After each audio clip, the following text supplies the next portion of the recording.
Hello and welcome. If you make pop punk or similar music, then hopefully this channel can help. I see a lot of pop punk and rock artists using the Roots amp sim from ML Sound Labs. It's a great amp sim, and you can get this amp head here completely free. So let's dial this in with settings that will sound great for punk rock and similar music. I always dial my amp sims in stereo. So this is the stereo DI that we have here, which is 2 mono tracks, the left one being 1 take, the right one being another take, panned hard left and right, and then bounced down to a stereo file so I can run that through the plugin. So this is the DI by itself. Now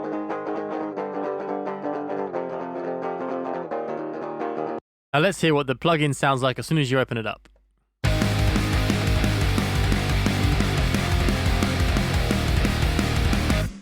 So if you saw my previous video with the messer part of this amp sim, it opens up with quite a lot of gain. It sounds pretty metal, doesn't really suit pop punk. We want to bring that down, make sure the tone is much more clear and not so, heavy. The first thing I'll do is, like before, we're going to emulate a tube screamer. So we're going to turn the drive pedal on, turn the drive down, sort of nudge the tone a little bit.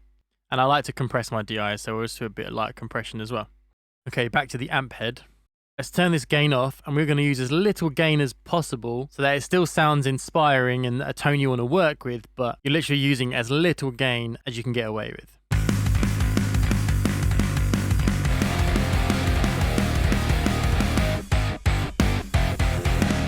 I think that's a little shy of what I want, but I've barely nudged that and it's already sounding like the tone. So when the gain was up on its default setting, you just don't need it. The difference between where it's set now to where it was set, which is up here at the 12 o'clock mark, it's just noise. I'm going to nudge it a little bit more.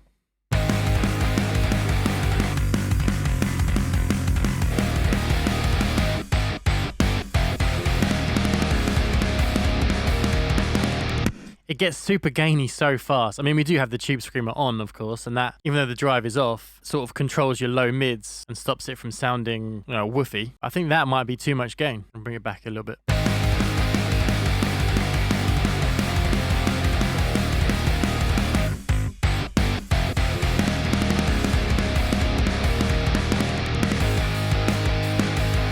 Yeah, there we go. I can hear some hissiness going on straight away. But I still think we can use this amp to get a pop punk tone. Just quickly, if you're recording some music similar to this and you want me to mix it, then head over to terrybeckleyrecording.com and hit me up via the contact form. I will get back to you. Okay, carrying on. Next thing I like to do is suck the mids out and bring them back in. I like to have quite a mid-focused tone, especially for pop punk. So we're going to bring the mids out. You'll hear it sound super scooped and kind of metal, and then we'll bring the mids in and we'll try and get as much mids as we can before it starts to sound honky and not very good.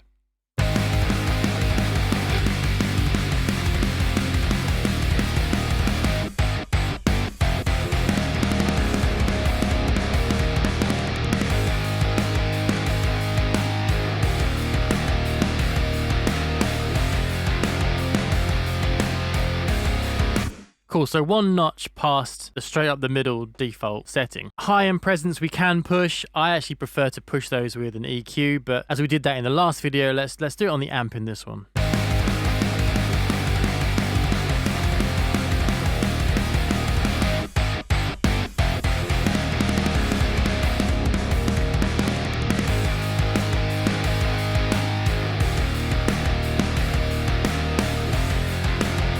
Yeah, I quite like that actually. That didn't sound too thin, which you can get with amp sims if you push the high to get your sort of brightness. But that sounded quite nice. I liked that. I might push the input now just so that I'm pushing the DI into the amp a little harder, getting a little more gain, but not as much as we had when we used the gain knob, and see if I can get a little bit more bite into this tone.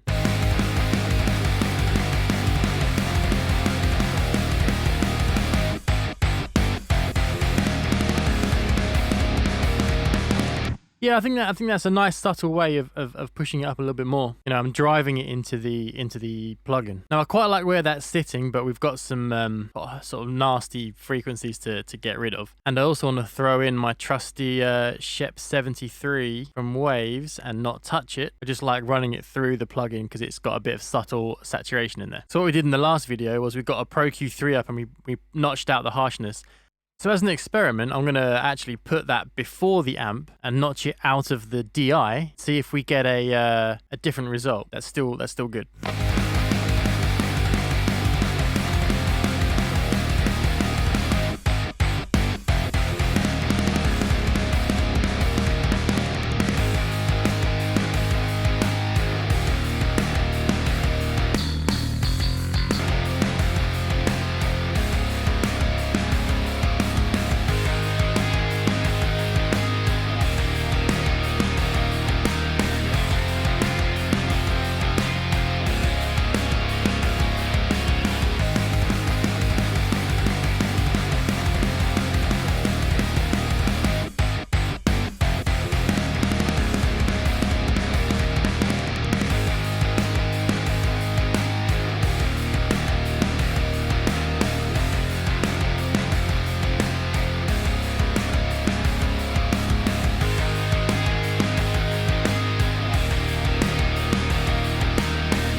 And that's interesting. I can be a lot more heavy-handed with those EQ moves, do them quick and dirty, as opposed to doing the EQ after the amp when you've got to be a little bit more careful because pulling too much out will just kill its character. Now let's do the typical EQ moves that I would usually do. And what I want to do this time is actually use the filters built into the SSL channel plugin from Waves. Okay, so up here in the filter section, I'm just going to use my ears and not think about anything else. I'm going to roll off the low end until I think it's too much, bring it back. And same with the top end, roll off the top end until I think it's too much, bring it back.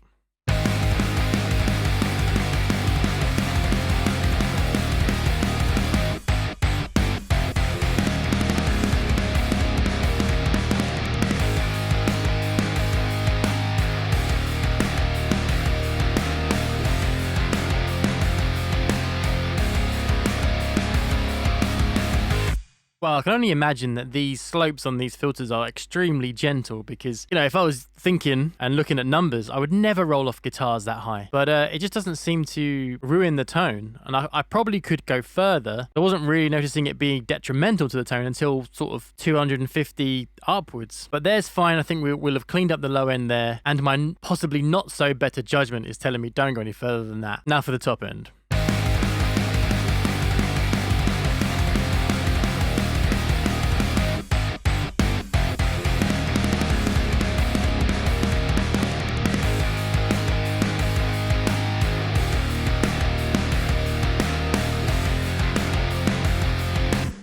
I think that's a little too drastic. I've lost a bit of the presence and bite, so I think we're close.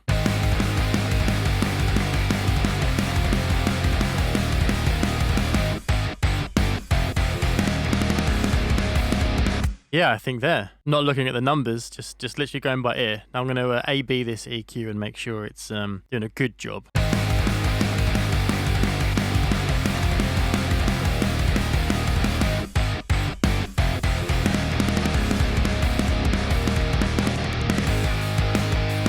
Yeah, nothing too obvious. Pulls the top end out away from the cymbals a little bit. Now I want to treat those mids a little bit, and I'm still hearing some harshness that I'm now going to take out post-amp.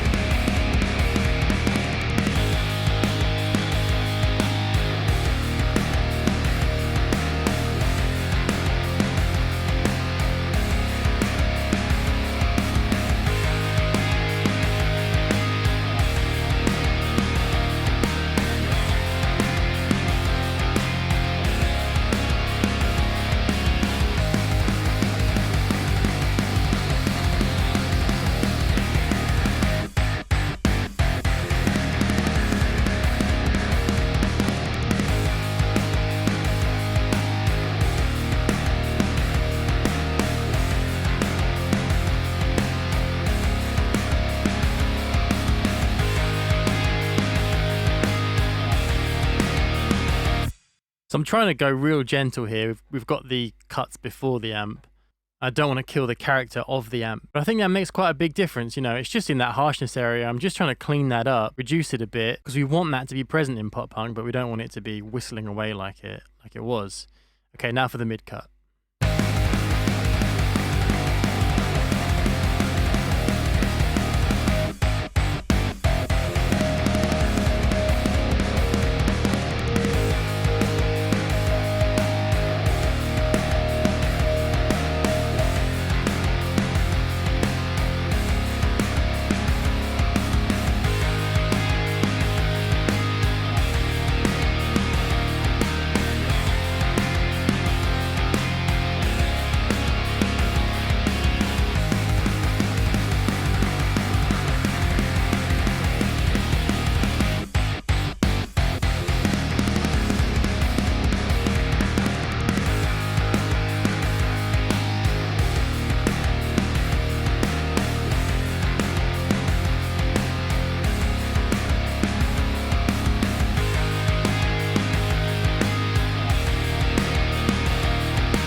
See, when I bypass that, you can really start to tell, even though they're little cuts, I know there's a lot of them, this amp is quite hissy. I think it's a bit more of a heavier amp. but it's still sounding pop punk, and those little cuts make a massive difference. I'll turn this EQ on and off. When you hear the EQ go off, you hear those whistles come back, and you just see how much of an effect those cuts have.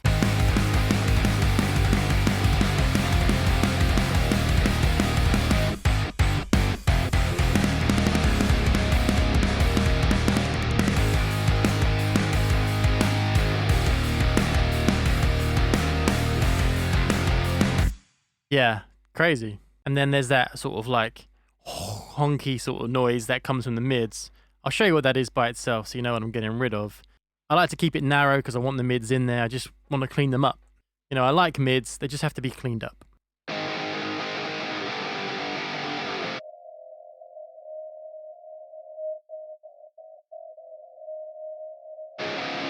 If you heard there how that frequency jumps out on certain notes, that's why I've set it to a dynamic EQ here so that it can work harder on those parts rather than just pull out a drastic amount for the whole thing. Cool, so tone-wise, it's a good starting point. You know, something I experiment with is light compression afterwards, just for like a vibe and the sort of feel of the compression, not actually to control the dynamics because it's a distorted guitar. There's not going to be many. So let's throw the CLA 3A on there, see if it does anything good.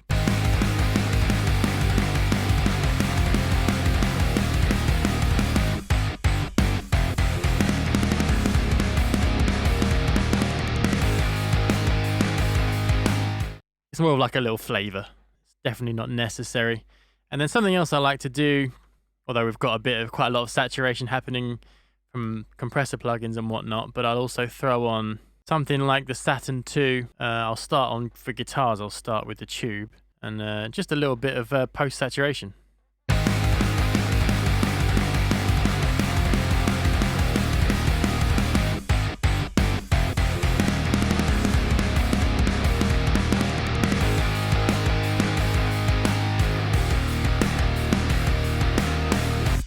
And let's hear that on tape just to see if that's any better.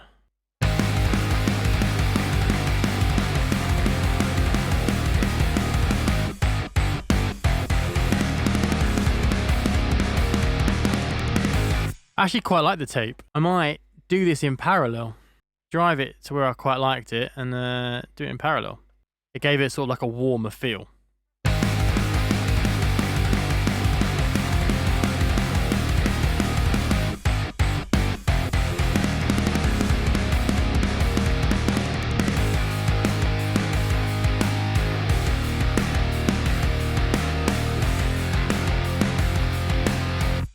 Yeah, quite cool. So that is the free amp head that you get with the Roots plugin. If you want to see other amp sims dialed in for punk rock, then please like this video and subscribe so that I know it's interesting and I'll get making more videos like it. So thank you very much for watching. Be sure to check out my other videos if you found this one useful or helpful in any way, and I'll see you at the next one.